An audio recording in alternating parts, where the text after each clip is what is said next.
Balita sa labas ng bansa, estado ng New Orleans sa Amerika nagbabalik normal na 10 taon matapos na mapuruhan ng Hurricane Katrina.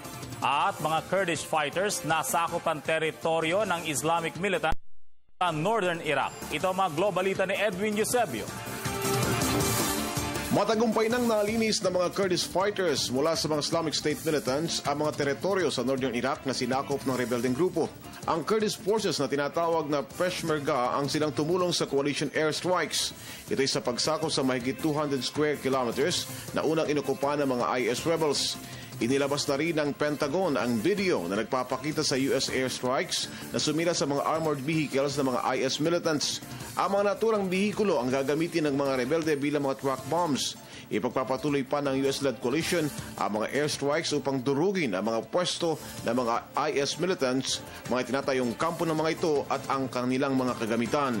Samantala, lumalawak na ang Kurdish Autonomous Region sa pulnang pasimula ng gyera laban sa Islamic State rebels.